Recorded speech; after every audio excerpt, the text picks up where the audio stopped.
અલ્પાબેન દુબઈથી. જય જિનેન્દ્ર.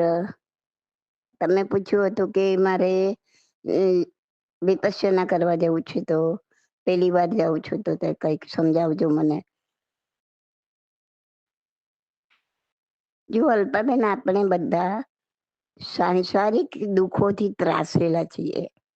આપણને નથી જોઈતા સાંસારિક દુઃખો. આ એનિમલના દુઃખ જોઈએ છે, માણસોના દુઃખ જોઈએ છે, અને આપણે ત્રાસી જઈએ છીએ એનાથી. તો એનાથી છુટકારો મેળવવા માટે આપણે એવી સુખની શોધમાં છીએ કે જે સુખ શાશ્વત હોય, જે આવ્યા પછી જાય નહીં, જે કાયમ માટે રહે.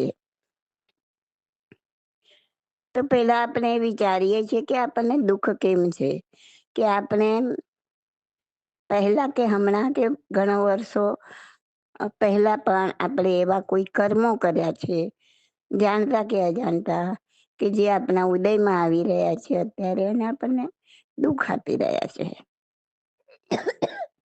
કોઈ સારા કર્મના ઉદયથી થોડુંક સુખ પણ મળે છે, પણ એ ટેમ્પરરી હોય છે. હવે આપણને ટેમ્પરરીમાં રસ નથી, કેમ કે પાછું દુઃખ ભોગવવા તો તૈયાર રહેવું પડે છે. તો જો દુઃખ નથી જોતું, તો એ કર્મોને આત્મા પરથી આપણે હટાવવા પડે, એટલે કે કર્મોને નિર્જરવા પડે. એમને એમ સુખ મળી જાય નહીં. તો કર્મ બંધાય છે કેવી રીતના, એ સમજીએ તો આપણને ખબર પડે કે કર્મ નિર્જરવા કઈ રીતના. તો વિપશ્યના સાધનામાં આપણે જઈએ છીએ કર્મ નિર્જરા કરવા માટે. તો આપણે જાણીએ છીએ કે કર્મ બાંધનાર મન, વચન ને કાયા છે.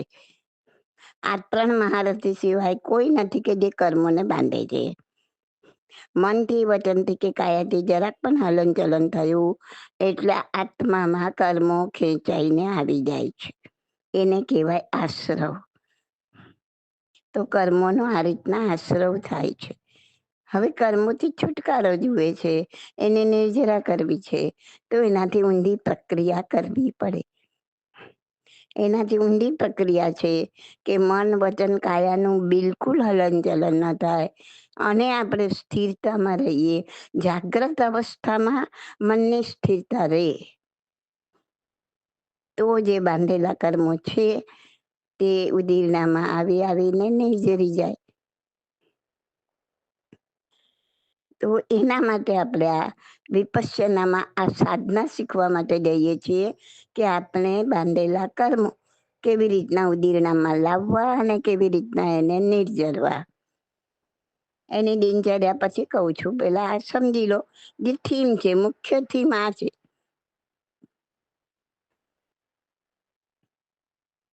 તો કર્મ નિર્જરવા માટેની પહેલી શરત તો એ છે કે પાપમાંથી પાછા હટવો. પાપમાં બેસેલો માણસ કર્મને નિર્જરા ના કરી શકે. એને તો નવા નવા કર્મોનો આશ્રવ થતો જાય, આવતા જાય, જૂના નિર્જરાય નહીં.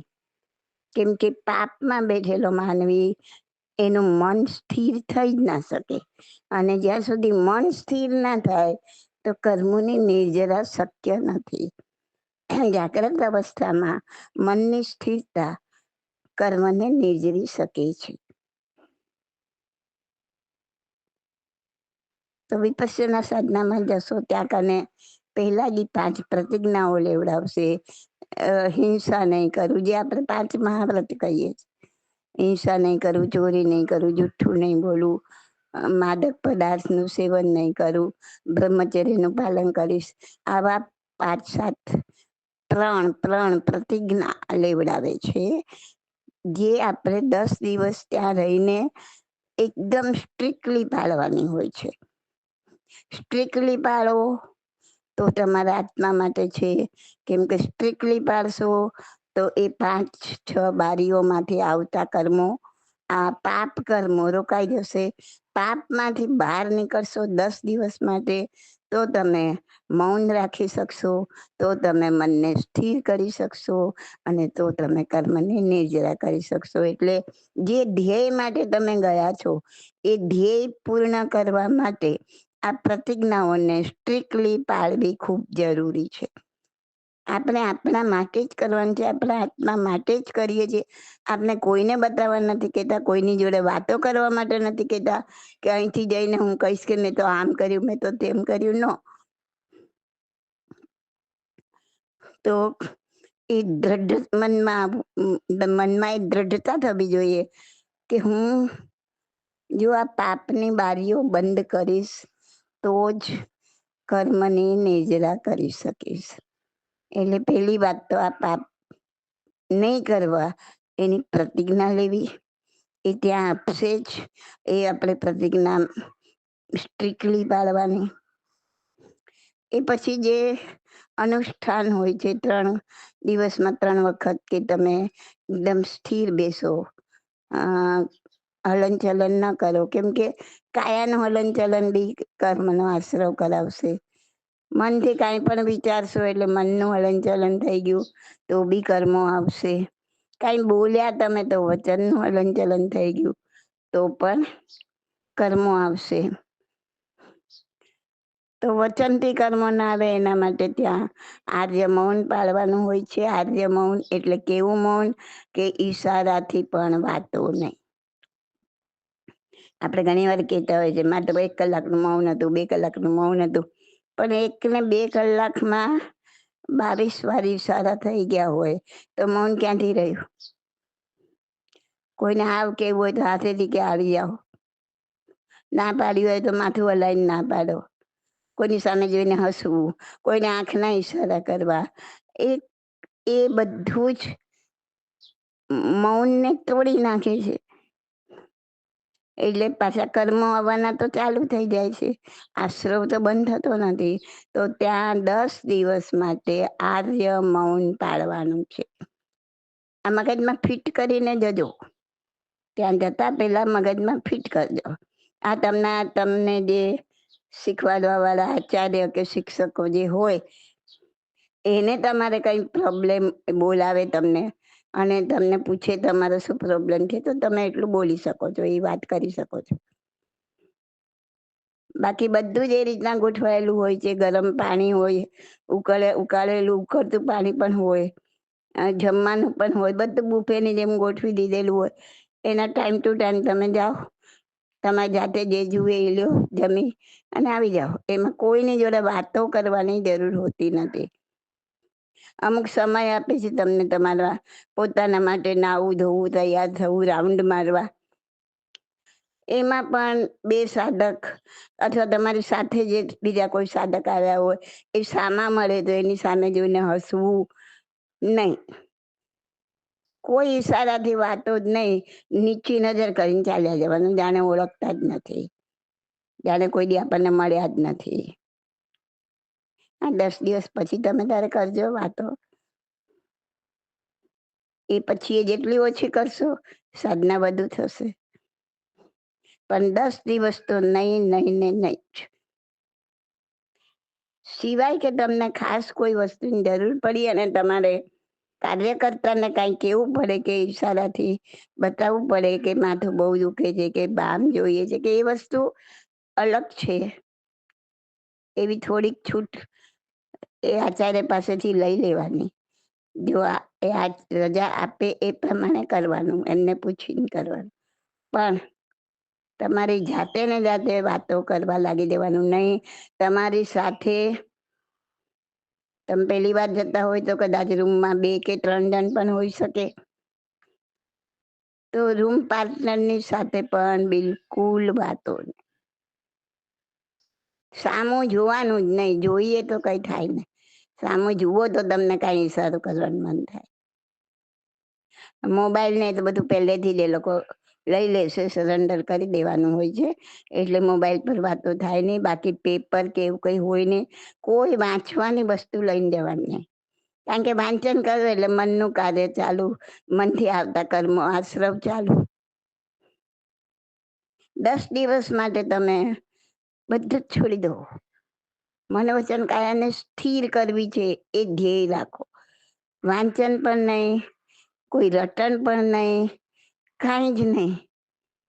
એવી મનની સ્થિરતા કરો. પણ જાગ્રત અવસ્થામાં એ શબ્દ યાદ રાખજો, જાગ્રતતા એ જ ધર્મ છે. પછી તમે સુઈ જાઓ ને હું મૌન કર્યું નહીં. સુવાના ટાઈમે સુવો ભલે, પણ બેઠા બેઠા ઊંઘો, આખો દિવસ ઊંઘ્યા કરો તો એ તમને એનું રિઝલ્ટ ના મળે. જાગ્રત અવસ્થા નથી. આંખ બંધ કરીને ધ્યાન ભલે કરો, પણ સુઈ નથી જવાનું. બિલકુલ આંખ બંધ ના કરો ને આંખ એકદમ નીચી નજર રાખો. તમને ખાલી તમારી બેસવાની જગ્યા એટલું જ તમે જોઈ શકો તો બહુ બેટર કે તમને કોઈના પ્રત્યે ધ્યાન જ નહીં જાય અને ઊંઘ પણ નહીં આવે.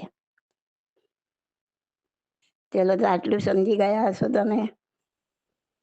તો આનાથી શું થશે એમ તમને આ તો ખ્યાલ આવી ગયો. જમવાનું કરવાનું બધું એ રીતના એના ટાઈમ પર રિંગ વાગે અને તમારે પહોંચી જવાનું. જમવા માટેનો બી ટાઈમ હોય છે, 11 થી 1 કે 11 થી 12 કે જે બી હોય તે. એમાં બધું પતાવી દેવાનું હોય છે. સવારે ચા પાણી નાસ્તાનો પણ ટાઈમ ફિક્સ જ હોય છે, 7 થી 8 હોય કે બીજો જે બી હોય તે. તો એમાં પણ તમારે રિંગ વાગે એટલે ત્યાં જઈ તમારી રીતના ચા પાણી બધું વ્યવસ્થિત હોય છે કે આપણે પેટ ભરીને ખાઈ શકીએ. ખાવામાં આસક્તિ ન જોઈએ. આ તો ન ભાવે ને આ તો કાલ જ બનાવ્યું હતું ને આજે આમ જ ને કઈ નહીં. પેટ ભરવા માટે આપણે આંબી લેકાસને બધું કરતા જ હોઈએ છીએ. ત્યારે તો આપણે કાંઈ એવું વિચારતા નથી. અને અહીંયા એકાદ વસ્તુ ઓછી વધારે હોય તો આ નતું ને આ શાક હતું ને ફલાણું હતું. કાંઈ નહીં, દાળ રોટલી હતી ને ખાઈ લો ને. ખાવાથી કામ છે ને. દાળ ભાત હતા ને, સલાડ હતું ને, ફ્રૂટ હતું ને, ચા દૂધ હતા ને. કેટલું બધું હોય છે ખાવાનું. જોઈએ કેટલું આપણને. અને જેટલા દ્રવ્ય ઓછા વાપરશો એટલું પુણ્ય જ થવાનું છે, એટલું પાપ ઓછું જ થવાનું છે. જેટલું પાપ ઓછું થશે સાધના સારી જ થવાની છે, મનની સ્થિરતા થવાની છે. આપણે ખાવા જમવા માટે નથી જતા ત્યાં. એટલે ઓછામાં ઓછું બને તો ઉણોદરી વ્રત અને કોઈ સ્વાદની લોલુપતા નહીં. એ રીતના આપણે ખાવાનું છે. અને ઊંઘ ન આવી જાય એટલા માટે બહુ પેટ ભરી ભરીને નથી ખાવાનું. અને ખાવાની કોઈ ચર્ચા પેલા કે પછી કરવાની જરૂર નથી. ક્યારેક બહુ ભૂખ લાગી જાય, કઈ ખાવા ના હોય, તમે અડધો ગ્લાસ પોણો ગ્લાસ પાણી પી લો. થોડી વાર પછી શાંત થઈ જશે. આ અનુભવ તો આપણને બધાને હોય છે. આપણે બધા તપસ્યા કરતા જ હોય નાની મોટી. હવે ખાલી આ થીમ સમજી લો કે કર્મની નિર્જરા કેવી રીતના થાય છે. કે પાપમાંથી પાછા હટ્યા એટલે મનની સ્થિરતા થશે. આજે મૌન કર્યું, વચનની સ્થિરતા થશે. અને કાયાથી સ્થિર બેસવાની પ્રેક્ટિસ કરી, સ્થિર બેઠા તો કાયાની સ્થિરતા થશે. જ્યારે ત્રણેયની સ્થિરતા થઈ તો એ ત્રણેય દ્વારા આવતા કે ત્રણમાંથી કોઈ પણ એક દ્વારા આવતા કર્મો રોકાઈ જશે. બહાર નવા કર્મો નહીં આવે, કેમ કે તમે સ્થિરતા કરી. જ્યાં સુધી હલન ચલન ચાલુ છે, નવા કર્મો આવવાના ચાલુ છે. સ્થિરતા કરી, નવા કર્મો આવવાના બંધ. એટલે કે આશ્રવ બંધ, એટલે કે સંવર થઈ ગયું. સંવર થઈ જવું એટલે રોકાઈ જવું. નવા કર્મો આવતા રોકાઈ ગયા એટલે સંવર થઈ ગયું.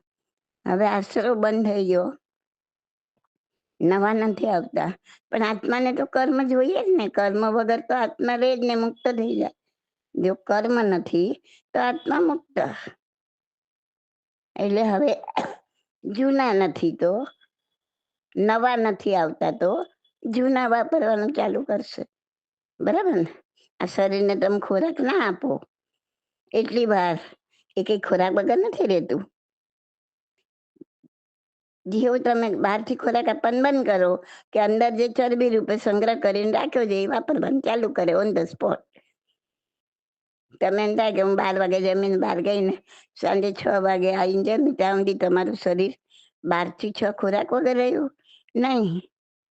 એ 12 થી 6 માં એને સંગ્રહ રૂપે, ચરબી રૂપે જે ખોરાક સંગ્રહ કર્યો હતો એનો ઉપયોગ કર્યો. સેમ વસ્તુ આત્મા સાથે બને. શરીરને ખોરાક જોઈએ છે, આત્માને કર્મરૂપી ખોરાક જોઈએ છે. તો નવા નથી મળતા તો ઓન ધ સ્પોટ જૂના ઉદીરણામાં આવશે. ઉદીરણામાં આવશે તો જશે ક્યાં? તો ઉદીરણામાં આવશે તો એ તમારા શરીર પર પ્રગટ થશે. કેમ કે તમે વચનથી કાંઈ બોલતા નથી, તમે કાયાથી સ્થિર છો, તમે મનથી સ્થિર છો, તો એને બહાર દેવાના બધા રસ્તા બંધ થઈ ગયા. આજે તો મન વચન કાયથી સ્થિર ના હોય, કોઈ ક્રોધનું કર્મ ઉદયમાં આવ્યું તો તમે સીધું કોઈને બે ગાળો બોલી દેશો, ગુસ્સો કરી દેશો, એક બે થપ્પડ મારી દેશો, એક્શનમાં આવી જશો. પણ આ તો ત્રણેયથી તમે સ્થિર છો. અને ઓલું ક્રોધનું કર્મ ઉદીરણામાં આવ્યું કે બીજું કોઈ બી કર્મ ઉદીરણામાં આવ્યું તો એને હવે ક્યાંય એક્શનમાં મૂકવાનો તો કોઈ ચાન્સ છે જ નહીં. નથી જો ક્યાં જશે? તો કે તમારા શરીર પર પ્રગટ થશે. કેવી રીતના? સંવેદના રૂપે. 1000 જાતની સંવેદના હોય, તમને કોઈ પણ સંવેદના ઉત્પન્ન થશે શરીરમાં. ઝંઝનાટી થાય, ફુરફુરાટી થાય, પસીનોય થાય, એ બધું શું છે? 1000 જાતની સંવેદના છે જેનું કોઈ નામાંકન કરી શકાય નહીં. એ કેમ થયું? કેમ કે ઓલું કર્મ ઉદીરણામાં આવ્યું, પણ એને મન વચન કાયાથી સ્થિર જોઈએ એટલે એને એક્શનમાં મૂકવાનો કોઈ જગ્યા નથી, કોઈ રસ્તો નથી. એટલે એ તમારા શરીર પર પ્રગટ થયું. પ્રગટ થયું તો એમાં પાછા જે બી સેન્સેશન આવે એ બે પ્રકારના હશે. કાં તો બહુ ગમી જાય એવા હશે, કાં તો બિલકુલ ના ગમે એવા હશે. બહુ ગમી જાય એવા હશે અને તમને મજા આવી ગઈ, અરે બહુ મજા આવી ગઈ, આજ તો ધ્યાનમાં આવું ધ્યાન તો કોઈ દી થયું નથી. આ મજા કરવા માટે નથી. મજા આવી ગઈ, મજા આવી ગઈ કરશો તો એ રાગના કર્મો બમણા થઈ જશે, ડબલ થઈ જશે, ચોબલ થઈ જશે. બેસાશો કર્મ કાપવા, કરી નાખશો બમણા. અને અરે રે આવા ક્યાં આવ્યા, આ ક્યારે જાય, આ દુખાવો ક્યારે મટે, આ ક્યારે છૂટીએ? તો એ દ્વેષના કર્મો છે, ઉદીરણામાં આવ્યા છે, શરીર પર પ્રગટ થઈ રહ્યા છે. અને એ વખતે સામે તમે દ્વેષના કિરણો ફેંકો છો. આ ન જોઈએ, આ ન જોઈએ, આ જતું રે, તો દ્વેષના કર્મનો ગુણાકાર થઈ જશે. બહુ નાજુક વિદ્યા છે આ, ખૂબ ધ્યાન રાખજો. નથી ખુશ થઈ જવાનું, નથી નાખુશ થઈ જવાનું, ક્ષમતામાં સ્થિર થવાનું છે. કે આ ગમી જાય એવી સંવેદના છે કે ન ગમે એવી સંવેદના છે. દેર સબેર બધું જ ચાલ્યું જશે. કશું શાશ્વત નથી, કાંઈ કાયમ રહેવાનું નથી. એવી ક્ષમતામાં તમે સ્થિર થાવ, એવા ન્યુટ્રલ થઈ જાઓ કે ના રાગના કર્મો ફેંકો, ના દ્વેષના કિરણો ફેંકો એની સામે. અને તમે ન્યુટ્રલ થઈ ગયા, સ્થિર થઈ ગયા ક્ષમતામાં. તો જે કર્મ ઉદીરણામાં આવ્યું હતું, સંવેદના રૂપે પ્રગટ થયું હતું, એ નિર્જરીને ચાલી જશે. કેમ કે એને ન તમારો રાગનો ટેકો મળ્યો, ન દ્વેષનો ટેકો મળ્યો. ખ્યાલ આવ્યો? This is the process. આવી કેટલાય કર્મની પ્રતરો ભરીને આવ્યા છે. એક પછી એક પછી એક ઉદીરણામાં આવશે. પણ ક્યારે આવશે? જો મન વચન કાયાથી સ્થિર હશો તો આવશે, નહીં તો નહીં આવી શકે. એટલે મન વચન કાયાની સ્થિરતા, જાગ્રતતા, આ બધું ખૂબ જરૂરી છે.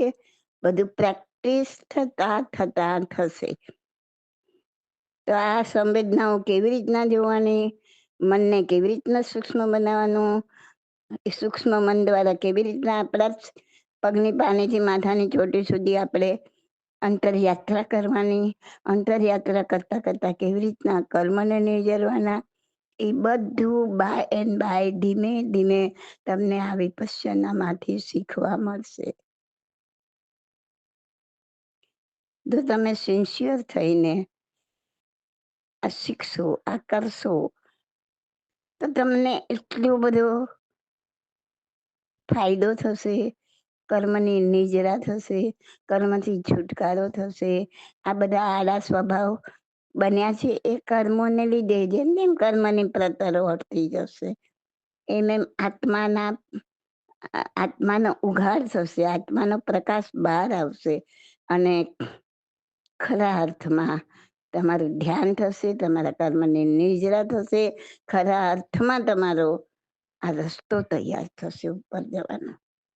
લાંબી પ્રોસેસ છે, કારણ કે અડધો કલાક કલાકમાં બધા કર્મો નિજરી નથી જવાના. અને એ આ શરીર દ્વારા કેટલું કરી શકશો ખબર નથી. જો મહાવીર ભગવાનને આટલું બધું કર્યા પછી પણ 12.5 વર્ષ સુધી મેડિટેશન કરવું પડ્યું એના કર્મોને ટોટલી નિજરીને ઝીરો કરવા માટે. તો આપણે ઉતાવળ કરવાની જરૂર નથી, નિરાશ થવાની જરૂર નથી કે એને 12.5 વર્ષ લાગ્યા, હું ક્યાં 12.5 કર. અરે તમારે નથી, તમે આગલા જન્મમાં ઘણું કરીને આવ્યા હોય અને હવે તમારા માટે બહુ થોડું બાકી રહ્યું હોય તો જલ્દી પણ થઈ જાય. 12.5 મહિનામાં થઈ જાય, 12.5 દિવસમાં થઈ જાય. ડોન્ટ કમ્પેર, કોઈની જોડે કમ્પેર ના કરતા મહેરબાની કરીને, કારણ કે દરેકની પાસે એનો સ્ટોક અલગ છે, દરેકની સંવેદનાઓ અલગ છે, દરેકના કર્મો અલગ છે. તમે કમ્પેર કરો, સરખામણી કરવા જશો, તમે તમારું નહીં કરી શકો અને સામેલાને નહીં કરવા દો તમે. ખ્યાલ આવ્યો? એટલે બહુ સિન્સિયર થઈને ત્યાં 3.5-4 દિવસ સુધી તો ખાલી શ્વાસોશ્વાસ પર જ ધ્યાન ટેકવવાનું હોય છે કે જે શ્વાસને સહારે સહારે આપણે અંદર સુધી જઈ શકીએ. એના માટે ઘણું બધું સમજાવેલું છે મેં ભાગ 2માં. અને સવાલ નંબર તો મને યાદ નથી, જોઈ લેજો. સ્વાધ્યાય ધ્યાન કાયોત્સર્ગ એનો શું કહેવાય, એનો યુટ્યુબ વિડીયો પણ મૂક્યો છે મેં, ઓડિયો. એમાં પણ એ બધા સવાલ જવાબ એમાંથી લઈને જ સમજાવ્યા છે, બુકમાંથી જ. તો સ્વાધ્યાય ધ્યાન કાયોત્સર્ગ વાળો યુટ્યુબ વિડીયો સાંભળી લેજો. પછી વિપશ્યનામાં ઊભા થતા સવાલો એવું બી કંઈક વિડીયો મૂક્યો છે, તો એ બી સાંભળી લેજો. આ ઓડિયો પણ સાંભળજો, સમજજો અને પૂરેપૂરી શ્રદ્ધા તીર્થંકરો પર મૂકીને જે તીર્થંકરોએ કર્યું છે એ આપણે કરવું છે. આપણે ધ્યાનમાં જવું છે, આપણે કર્મની નિર્જરા કરવી છે, આપણે આ શીખવું છે. અને એક વખત એ પતી ગયું, પૂરું થયા પછી તો બહુ આનંદ આવશે. આજ સુધી જેટલાને મેં મોકલ્યા છે, મારા થ્રુ ગયા છે, બધાનો પહેલો ફોન મને આવે મૌન છૂટ્યા પછી કે બેન અમે આ ન કર્યું હોત તો અમારી લાઈફ અધૂરી રહી જાત. અમને આમાં જે મળ્યું છે એનું કોઈ વર્ણન અમે કરી શકીએ એમ નથી. મોસ્ટ ઓફ લોકોના આ જ વર્ડ્સ હોય છે, થોડાક કહેવાનો રીત અલગ હોય પણ કહેવાનો ભાવાર્થ આ જ હોય છે. તો બહુ ખુશી તમે ઘરે જશો, પણ પછી ઘરે જઈને જો છોડી દીધું તો એનો લાભ નહીં મળે. તમે કન્ટિન્યુ રાખો, ભલે અડધો કલાક તો અડધો કલાક. શરૂઆતમાં વધારે ન થાય તો અડધો કલાક, જે રોજ ઉઠતા હોય એનાથી અડધો કલાક વહેલા ઉઠો અને કરો.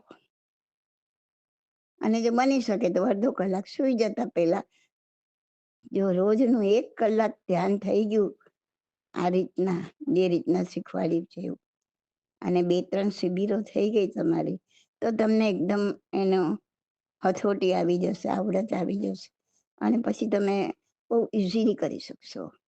શરૂઆત કોઈ પણ વસ્તુને આકરી લાગે, પણ એક વખત હેબિચ્યુઅલ થઈ જાવ પછી બધું બહુ ઇઝી થઈ જાય. અને કરવાનું આ જ છે, કેમ કે આપણે દુઃખમાંથી છૂટવું છે. હવે આ સાંસારિક દુઃખો જોવાતાય નથી, સહેવાતાય નથી. તો એના માટે આ ધ્યાન સાધના આપણા કર્મોની નિજરા કરી અને આ જન્મ મરણના ચક્કરમાંથી, દુઃખમાંથી છૂટવા માટે, શાશ્વત સુખ મેળવવા માટે આમાં તમે શાંતિથી જજો, સારી રીતના આગળ વધજો, જેટલું નિયમોનું પાલન થાય એટલું કરજો. બાકી બધું ત્યાં જઈને તમને બધો ખ્યાલ આવી જશે. હું તો પહેલી વાર ગઈ હતી ત્યારે મને કાંઈ જ ખબર નથી, કોરી પાટી જેવી હતી. પણ એમ કે છે ને કે ઓલા લખેલી પાટી કરતાં કોરી પાટી સારી, કે જેમાં જેવું લખવું એવું લખાઈ જાય. તો મારા મતે એ જ બન્યું કે ઘણું સારું મને પહેલી જ વારમાં રિસ્પોન્સ મળ્યો. તો તમે પણ બધા બહુ સારું પામો. આવ્યા પછી કોન્ટેક્ટ કરજો. ઓકે. જય Jinendra. This audio is by Subodhi Masalia. My contact number is 88500 88567.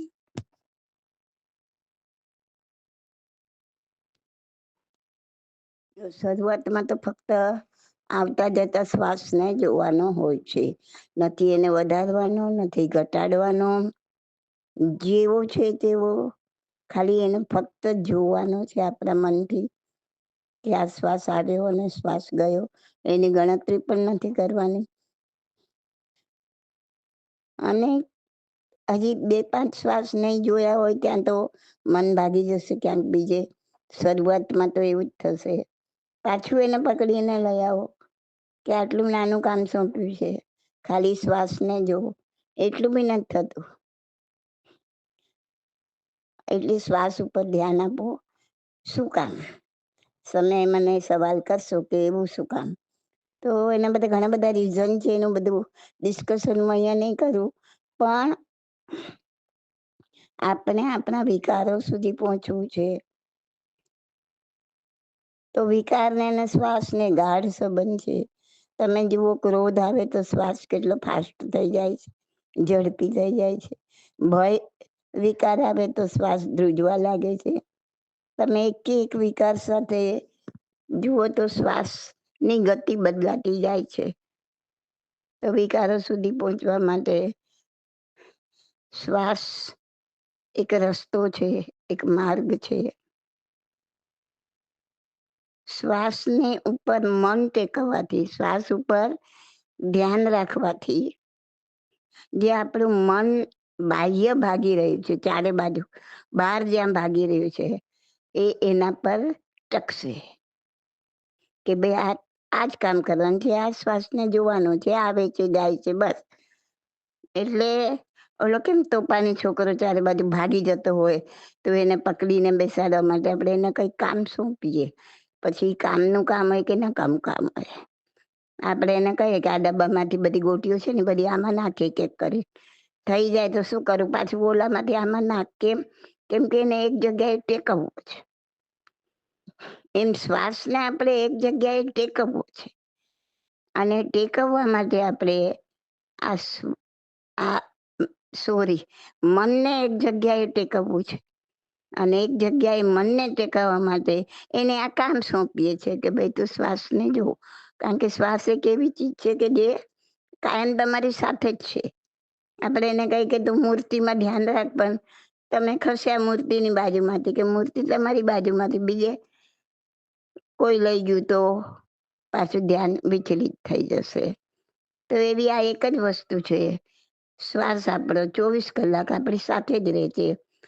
એના પર મન ટેકવવાથી, એનું અવલોકન કરવાથી, અવલોકન કરેલું શું એના પર ધ્યાન આપીએ છીએ આપણે, અને એના પર ધ્યાન આપીએ છીએ એટલે એક જગ્યાએ ટકે છે. ને એક જગ્યાએ જો એ ટકે તો એ જે બહાર ભટકતું મન છે એ અંદર આવે તો સૂક્ષ્મ બને તો એ જ મન આખા શરીરની યાત્રા કરી શકે માથાથી પગ સુધી, અને અંદર શું થઈ રહ્યું છે એ અનુભવી શકે. બાહ્ય ભટકતું મન, સ્થૂળ મન એ અનુભવ ના કરી શકે કે અંદર શું થઈ રહ્યું છે. અત્યારે બી આપણને અંદર બધી સંવેદનાઓ ચાલુ જ છે, કોઈ નવી સંવેદનાઓ નથી આવતી, પણ આપણે એનો અનુભવ નથી કરી શકતા કેમ કે આપણું મન બાહ્ય ભટકી રહ્યું છે. શ્વાસોશ્વાસ પર મન ટેકવવાથી એ મન અંદર આવશે, સૂક્ષ્મ બનશે, અને સૂક્ષ્મ બનેલું મન અંદર ઉદ્ભવ થતી સંવેદનાઓને અનુભવી શકશે. અને એ સંવેદનાઓ અનુભવતા 2 પ્રકારના ફિલિંગ્સ થશે, કાં તો સુખદ કાં તો દુઃખદ. જો સુખદમાં નહીં ખેંચાઈ જાઓ, દુઃખદમાં દુઃખી નહીં થઈ જાઓ, તો આવેલા કર્મ નિર્જરીને ચાલ્યા જશે. આ સંવેદનાઓ પણ શું છે, કોઈ જન્મમાં કરેલા કર્મની ઉદીર્ણ થઈને આવ્યા છે. રાગના કર્મ ઉદીરણામાં આવ્યા તો ગમી જાય એવી સંવેદના આવશે. અને એને ગમી ગઈ કરશો તો ગુણાકાર રાગના કર્મનો. એને દ્વેષના કર્મ ઉદીરણામાં આવશે તો નહીં ગમે એવી સંવેદના ઉત્પન્ન થશે. અને એ જતી રહે એના પ્રત્યે દ્વેષના કિરણ ફેંકશો તો દ્વેષના કર્મોના ગુણાકાર. જો ન્યુટ્રલ બન્યા કે આ ગમે એવી છે કે ન ગમે એવી છે, બધી જ અનિત્ય છે, ભગવાને બતાવેલી પહેલી અનિત્ય ભાવનામાં સ્થિર થયા તો આવેલા કર્મોને રાગ દ્વેષનો ટેકો નહીં મળતા એ નિર્જરીને ચાલ્યા જશે. પછી નવી પ્રતર આવશે, કારણ કે આપણી પાસે સ્ટોક તો ઘણો બધો છે, બહુ જલ્દી ખાલી થાય એવું બી નથી, પણ શરૂઆત તો કરશું તો થશે ને. તો આજે આનાપાન તમને સમજાયું કે શ્વાસ આવે છે જાય છે એને ખાલી જુઓ, કમ્પેર નહીં કરતા કોઈની જોડે. સાંજે બધા ભેગા થઈએ રૂમ પાર્ટનર 2 જણા, પછી તને શું થયું, મને શું થયું, કેવી સંવેદના થઈ, ગમે છે નથી ગમતી, કોઈ ડિસ્કશન નહીં. તો જે તમે ઘરે હતા એ ત્યાં, અહીંયા તમારું મન બાહ્ય ભટકતું હતું ને ત્યાં બાહ્ય ભટકે છે. વાતો કરશો એટલે મન બાહ્ય જ ભટકવાનું ને. એને અંદર લાવવા માટે મૌન રહેવું પડશે, શ્વાસોશ્વાસ પર ધ્યાન ટેકવવું પડશે. 3.5 કે 4 દિવસ સુધી ફક્ત આનાપાન હોય છે, શ્વાસોશ્વાસને જોવાના. એ ધ્યાન નથી, ધ્યાનની પૂર્વ ભૂમિકા છે.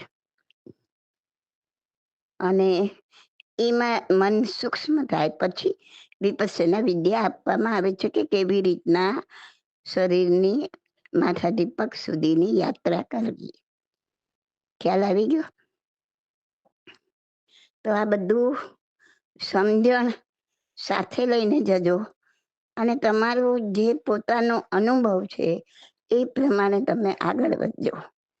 આમ કીધું તું ને આમ નથી થતું ને કાંઈ જ નહીં, જે થાય છે આ ક્ષણે તમને જે થઈ રહ્યું છે એ જ ક્ષણની સચ્ચાઈ છે. બીજા કોઈ વિચારો એ એક ક્ષણની સચ્ચાઈ નથી.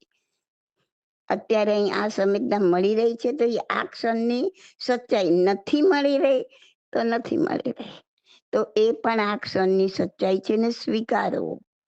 સચ્ચાઈને સ્વીકારશો તો રસ્તો મળશે, નહીં તો નહીં મળે. એટલે તો આનું બીજું નામ સત્ય સાધના છે, કે જે સત્ય છે, જે સચ્ચાઈ છે એ જ નજર સમક્ષ રાખો. અત્યારે મને આમ થઈ રહ્યું છે તો એ જ સચ્ચાઈ આ ક્ષણની છે. નથી થઈ રહ્યું તો એ પણ આ ક્ષણની સચ્ચાઈ છે. ઓકે, ખ્યાલ આવી ગયો? તો આ રીતના શરૂઆત થશે, પછી એમાં આગળ વધાશે. વચ્ચે વચ્ચે આચાર્ય જે બેઠા હશે આગળ આ સમજાવવા શીખવાનું, એ ગ્રુપમાં 4-4-5 જણને બોલાવે છે. સિંગલ પણ તમારે કંઈ પૂછવું હોય તો તમે કહી શકો છો. અને તમને પૂછશે, તમારો કંઈક પ્રોબ્લેમ હોય તો તમે કહી શકો છો, શું થાય છે, શું નથી થતું, શું કરવું જોઈએ, શું ના કરવું જોઈએ, કેમ કરવું જોઈએ, તમે એમને પૂછી શકો છો. તો બહુ સરસ, તમે 10 દિવસ ફક્ત તમારામાં રહીને બહુ સુંદર સાધના કરીને આવો. ઓકે, આવ્યા પછી કોન્ટેક્ટ કરજો. Okay, this audio is by Subodhi Masalia.